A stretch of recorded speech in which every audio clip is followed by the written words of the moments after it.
So good morning, everyone. Welcome. And for today, I'd like to begin by reading a Buddhist prayer for peace. It begins, this piece, with a quote from the Buddha, and the quote goes, "Hatred never ends through hatred. By love alone does it end. This is an ancient truth." The Buddha. So the prayer begins this way. Only love can end the pain of hatred. May all beings everywhere be freed from the sufferings of war, violence, and hatred. May those who are injured be healed. May those who have lost their homes and countries become guests in every home and every country. May those who are devastated be fed, clothed, loved, and elevated. May those who are scared be given safety. May those who fight learn that killing an enemy does not create peace. It makes enemies for future generations. May fighters learn to fight with truth, love, and respect, which is how lasting peace is possible. Love is the best way to kill enemies, because then they are transformed into friends. May we do what is more complex than war. May we create peace through intelligent and strategic non-violent means. May we call on all our goodness and goodwill to contribute to the end of war everywhere. May we contribute to everyone's welfare and happiness with no exceptions. So, by the end of this talk, I'd like to address the situation in Gaza. And maybe I'm addressing it already with this prayer. And so maybe the whole thing is, but to explicitly be kind of near the end. And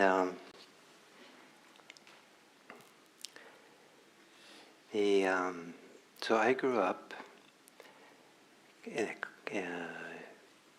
living in many countries, many places, moving around quite a bit. I went to change schools 12 times in my first 12 years of school. And but one of the consequences of that was, and I was a Norwegian citizen, and my wish when I was 11 or 12 was to not be a Norwegian citizen or an American citizen, but I wanted to have a United Nations passport. Because I wanted to belong to the whole world. I didn't want this thing of being, it seemed kind of too narrow or too restrictive or too nationalistic just to belong to a country that way. And that was my wish. And I loved the idea of living in a cosmopolitan area with lots of diversity from all over the world. And when I moved to San Francisco area here, in my 20s, it was a lot less diverse than it is now. I mean, there certainly was plenty of it, but, I think it's changed dramatically. And certainly this area, the peninsula, Silicon Valley, has become dramatically more diverse. A place like Fremont and different places of the Bay. And I treasure it. I find it's fantastic. This is the case. And I myself love the idea that immigrants from all over the world come here to this country and find their way and are included. And I'm one of those, right? So of course I kind of like that. But then what happens when there's so much diversity from all over the world, it's also a recipe for more conflict. And I was asked to somehow address an issue that happened recently with right here in our neighborhood. not here, but in San Jose, at State University of San Jose. I don't know if some of you saw the news a few weeks ago that the police were needed to be there for a professor who was going to give a public talk, a professor of Jewish studies who was going to talk about the little history of the conflict there and the history of a two-state solution, and someone who was opposed to the violence that there now in the Middle East. But it seems that there was a call out from Hamas to that this should be disrupted right here in our neighborhood, and so that was people were informed about this ahead of time, and they so the police were called in and to be prepared, and they decided to change the venue of where the talk was going to be given. And in fact, there were 100 people who came to demonstrate, and the way it was reported to me by people who were there was calls for killing Jews. And then it was impossible to give the talk, and people who were the speakers of it had to be taken out under police escort. There was a large group of police and city police waiting nearby because they were expecting that there was going to be some problems. So, I mean, the Middle East, Gaza is not just in Gaza. What's happening in this international world we live in, it's spilling over, and the divisiveness of the Middle East is also becoming divisiveness in our communities here. And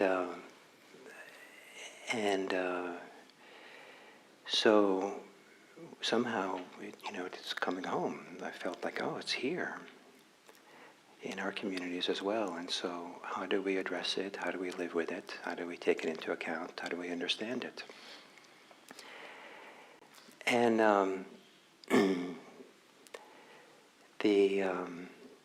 so one way to understand this, and I don't want to diminish the suffering and intensity, difficulty of this, but there is an analogy that's used that comes from sports.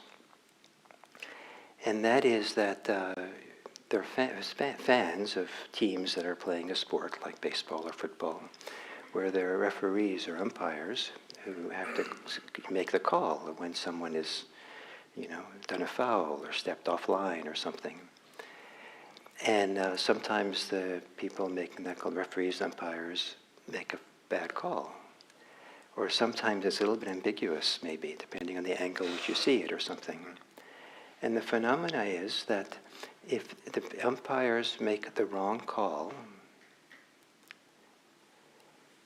the opposing team, the fans, get furious. Even if it's ambiguous, they're furious if it's against their team. But the team that got a favorable ruling, that's the nature of the game. They didn't really do it. That was, the umpire got it right, and there's never, it's always kind of allowing for it or forgiving it or it's okay, And so there's this bias against the opposing team that elicits a kind of anger.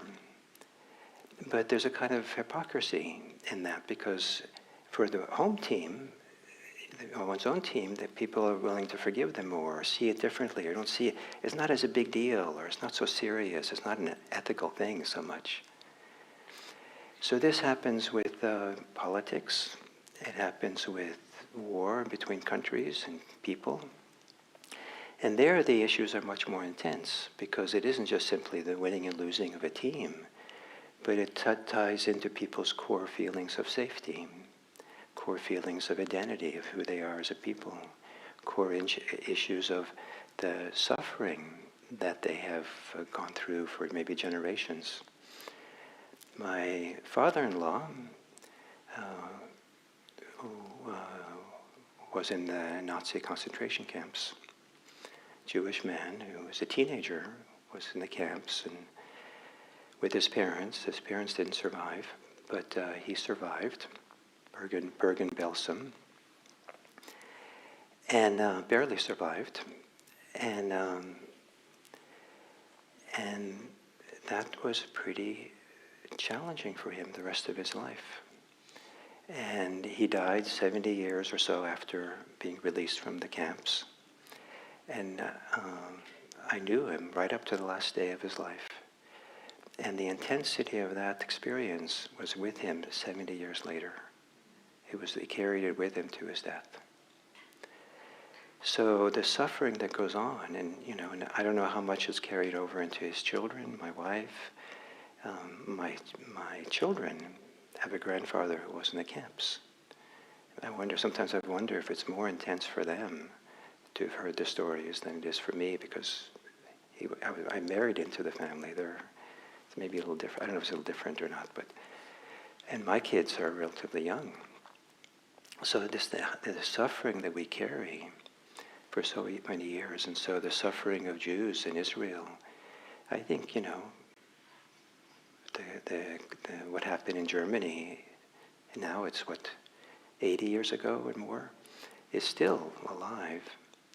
But the suffering of the Palestinians, for maybe almost as long, and in some ways, is very alive. And as I've told this story before, one of the formative experiences of my life was being at the Zen monastery, where we were isolated kind of deep in the Los Padres National Forest here, where the news was always late. Back then there was no internet, there was just, the newspapers would come in and news magazines would come in, and they'd always come in to, some days late. And it was very interesting to get old news, because fresh news is alarming. But if you read the news 2 or 3 days later, it has a very different feeling. And it's more like, it doesn't elicit in me, at least, the same level of present moment alarm. It's like, it's serious, but it has a different feeling.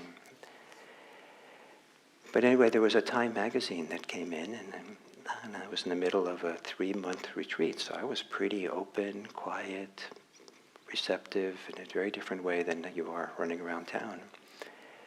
And I opened up the magazine, and there was a spread of photographs, like, 4 or 5 pages of the magazine, of the Israeli bombing of a Palestinian refugee camp in Beirut.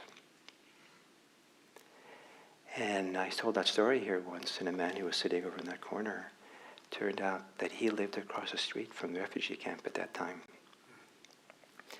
And he was one of the first people who responded to bury the dead and help the wounded. These things are not so far away. And innocent people were killed. Children were made orphans. That was 40 years ago. And so, that suffering in Palestinians is still there.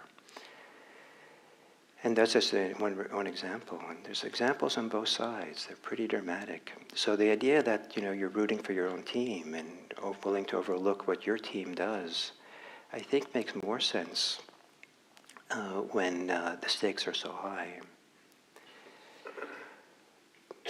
And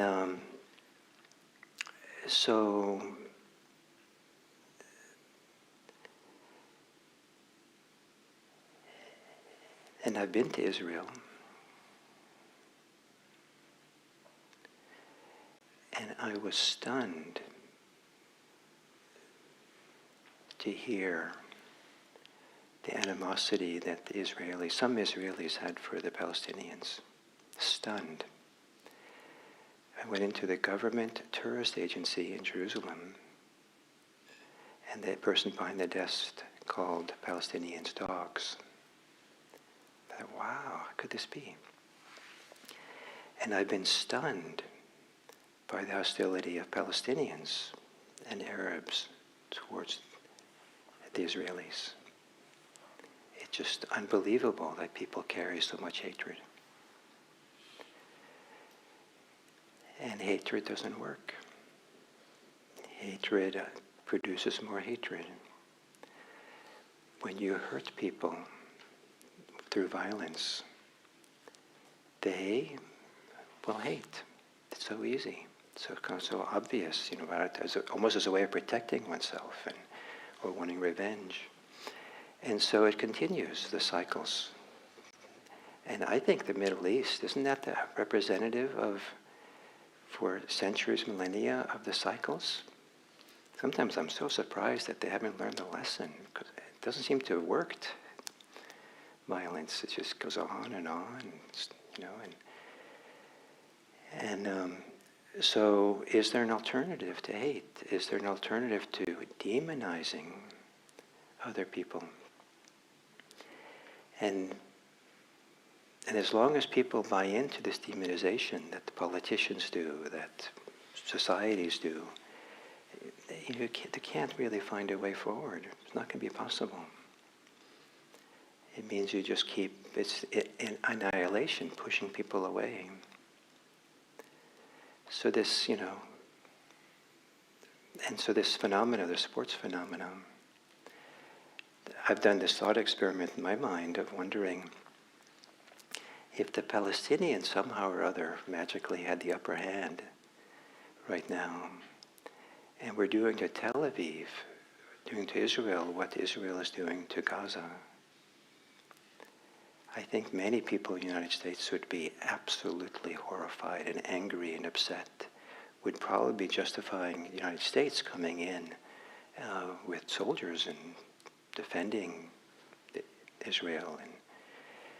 But the level of alarm among the general population of what's happening, the level of violence in Gaza, is pretty tamped down, given,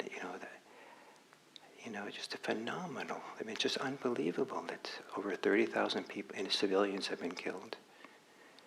And they say that something like 40% of them maybe are children. It's unbelievable. I mean, that's like astounding. And so that's the context of where we're at, right? Somehow. So what does Buddhism have to say about this? Like I study the teachings of the Buddha and I'm very interested in it. And he has some things to say about beauty. And then he has this interesting statement that what is more beautiful than beautiful? That doesn't make sense, right? But some certain things are beautiful, but what's even more beautiful? And the contrast for that is what is harmful and what is more harmful than harmful. So that's a kind of interesting statement. And so so this is what he says. What is harmful?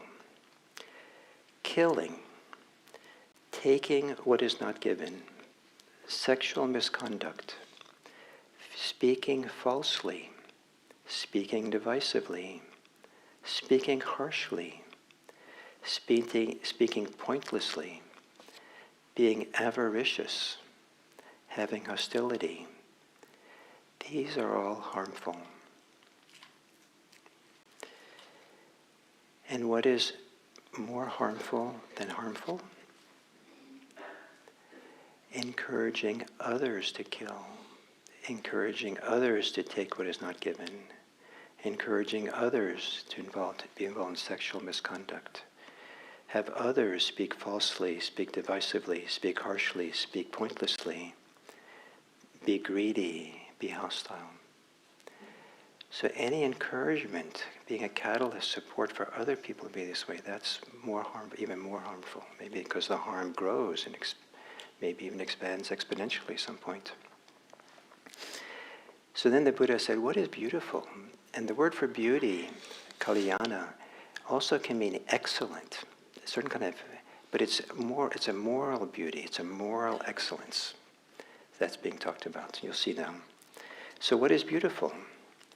Abstaining from killing, abstaining from taking what is not given, abstaining from sexual misconduct, from speaking falsely, speaking divisively, speaking harshly, speaking pointlessly, being greedy, and being hostile. So now you know probably what's more beautiful than beautiful. Abstaining from killing yourself and prompting others to abstain from killing. Abstaining from taking what is not giving and prompting others to abstain from taking what is not given, and so forth. So this idea of prompting others, encouraging others, the Buddha is kind of championing this. So that Buddhism sometimes is seen as a nonviolent religion that's often interpreted as being a passivity. But this is not passive. The best thing to do is not just to be ethical yourself, but encourage others to be ethical. There's nothing in here about proselytizing Buddhism. Like the best thing you could do is make people Buddhist. The Buddha over and over and over again emphasized being ethical, not causing harm, that was a highest value for this tradition, this religion, for what the Buddha was about. Over and over again, that was the reference point when he talked in public to people. And one of the important things about being ethical, and going on this list, is not being divisive. People who are divided, he describes that the wrong speech as being divisive speech, where people love factionalism. They love creating divisions between people. What the Buddha wants is a language which is unifying, that brings people together and supports those who are already unified to be more unified. So how do we do that? When I talked about Gaza here in October, I spoke a little bit about it. I offered kind of a Buddhist point of view, which was not to take sides, but offer kind of, I don't know if a middle way is the right language, but offer an alternative way that didn't involve taking sides. I got emails from an Israeli and a Palestinian. Remarkably, they both had almost exactly the same language to each other. The Palestinian criticizing me for what I had said, and the Israeli criticizing me for what I said. And I thought, wow, I think I hit the sweet spot.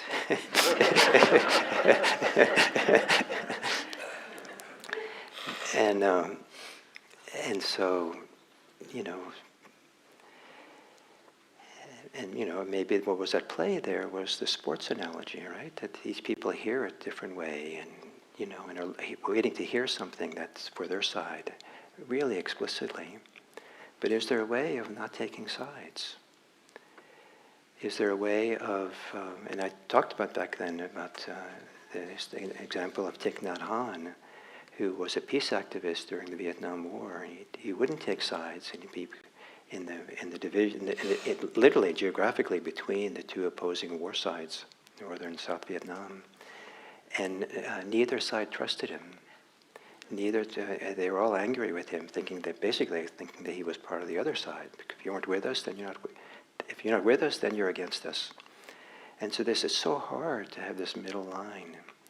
When people have think they have a tremendous need to maintain the division, so that to really defend themselves or protect themselves or to be able somehow defeat the other. And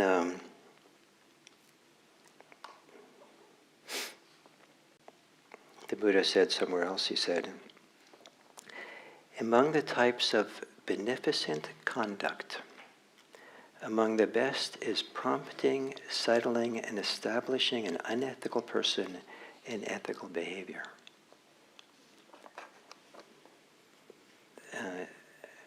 So, again, this emphasis on being ethical. So in terms of Gaza, and many people are calling for a ceasefire. Some people are demanding it. And I think, of course, we want the killing to stop. Of course, there's another way. Of course something else can be done. Of course all these people should stop being killed. But can we ask for a ceasefire? Can we encourage it? Not as a demand, but in such a way that the Israelis become inspired themselves. They realize this is not a good deal. There's a better way of doing it. Because to come down with a demand, it's maybe even more the divisiveness. So I myself would not like to be in a situation. People have asked me to sign things and stuff that are more like demands. And that's not what I think I want to do. But of course they should stop doing it. I have no doubt about it. I want to encourage Israel to stop. But the way that, how do we do this in a way that is effective, maybe for the long term or effective for the short term? And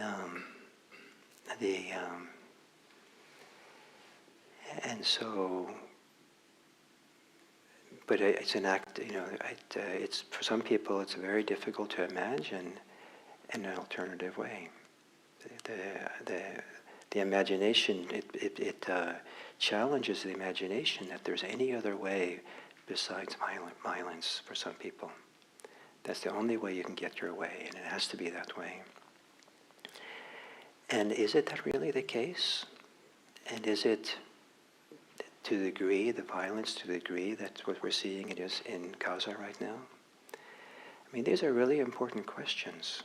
It's really important to look at ourselves, at what we defend, what we feel is right, how we buy into some of the rhetoric, and what's motivating us to take sides, for example. Where does our sides come from? And what is our belief system? What's understanding about social change? And what's our understanding about impact that violence has on our societies? Maybe Israel will get something of what it wants by destroying Gaza. My father-in-law was impacted for 70 years, the rest of his life, by what happened in Germany. What's going to happen to the Palestinians? And how many years are they going to be impacted by this and not forget? And so calling for peace, of course, we should do that. But we shouldn't just do it. We should also be available. So in this situation at San Jose State University, I was asked to write a letter to the president of the university. And I did. A Jewish man asked me to do it. And so I wrote, but I said to him, I'll write the letter, but I don't know if it's what you want. But I'll show it to you first.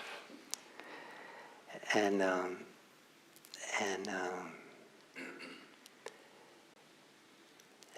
the short version of what I said was, I asked the president to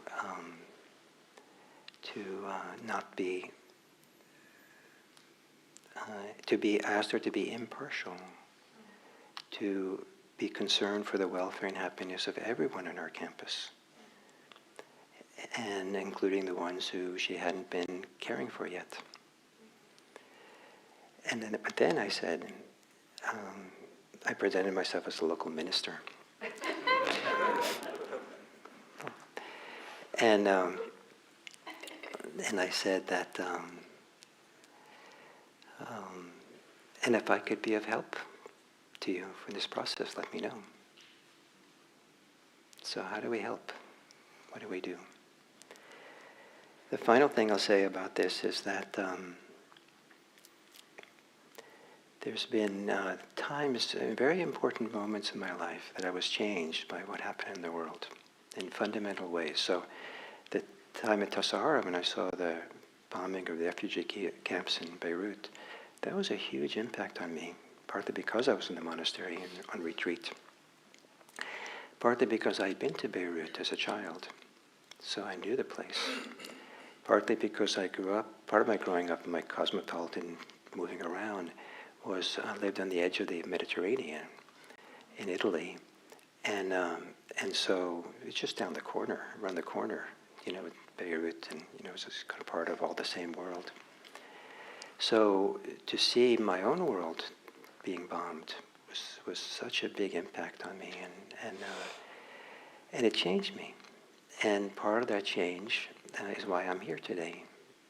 And part of that change was I decided I was going to use my life to address suffering in this world through Buddhist practice.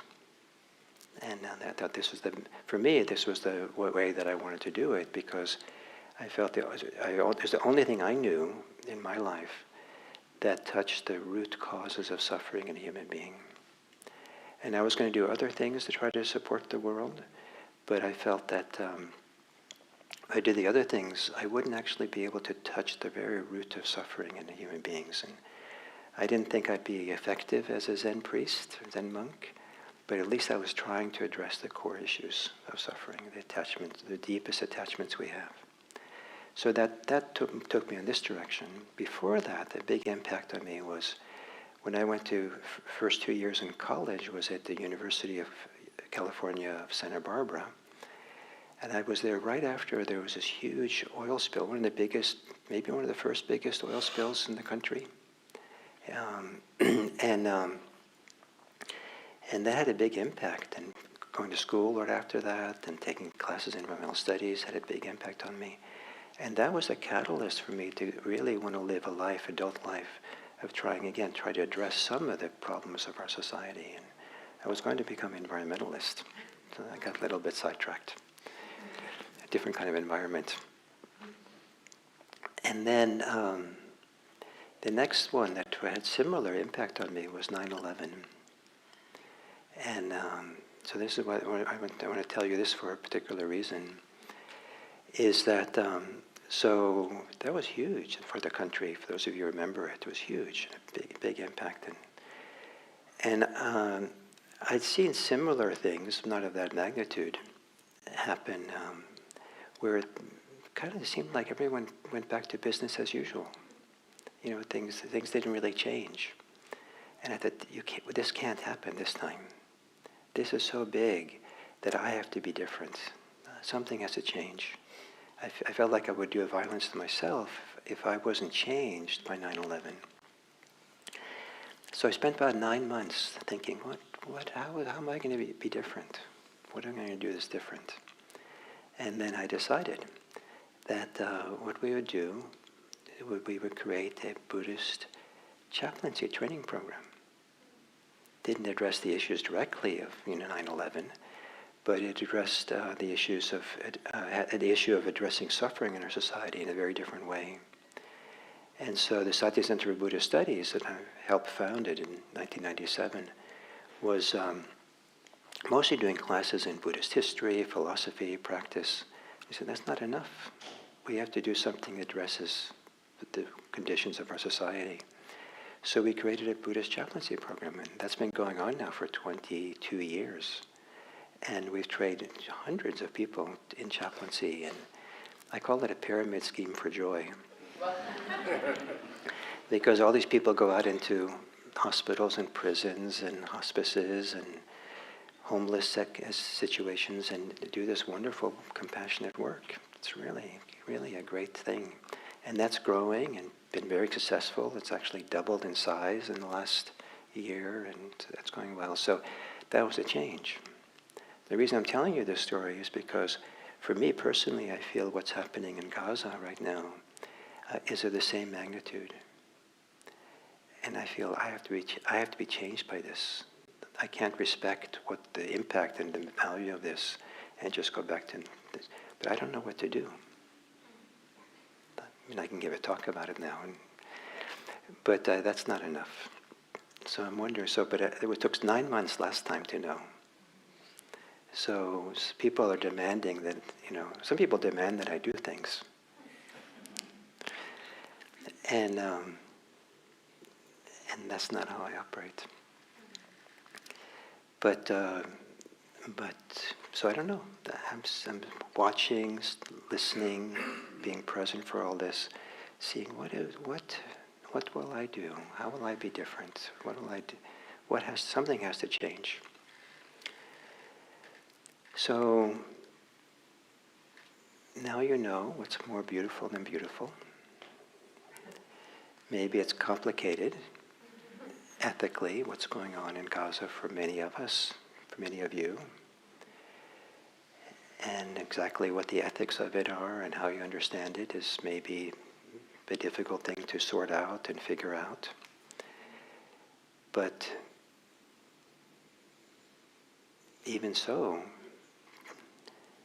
the Buddha thought that the most beautiful thing to do, more beautiful than being ethical, is to promote ethical life in others, to encourage it, to support it, not to demand it, not to proselytize for it, not to make anyone feel belittled by it, but it's much more difficult work.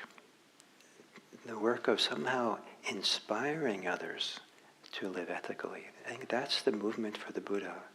He was never in a position to demand anything of people or assert or be aggressive about it. But how do we inspire it?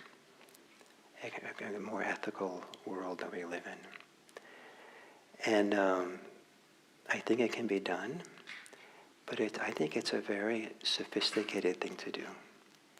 It takes intelligence, it takes strategy, it takes care, but most important, if we want to inspire ethics in others, we have to be ethical. If we want to have an ethical world that we live in, we have to feel that this is important. And one of the biggest ethical principles in Buddhism is to avoid causing harm. And this contrast here between the most beautiful versus, the Buddha doesn't say what's ugly and what's more ugly than ugly. He talks about what's beautiful and more beautiful. But what he says is what's harmful and what's more harmful than harmful. In another place where he talks about similar contrast, he uses a different word for beauty, for good states of mind. But for bad states of mind, and the ones that prompt unethical activity, he calls them unskillful. So it's very polite, because you're not trying to create division, not make anybody feel bad about themselves. And how do we do that? How do we really inspire goodness in all of us? How do we inspire some different way? How do we inspire unification, unity? How do we inspire that people respect each other? Dare I say, love each other? How do we inspire people that they don't want to spend their life hating?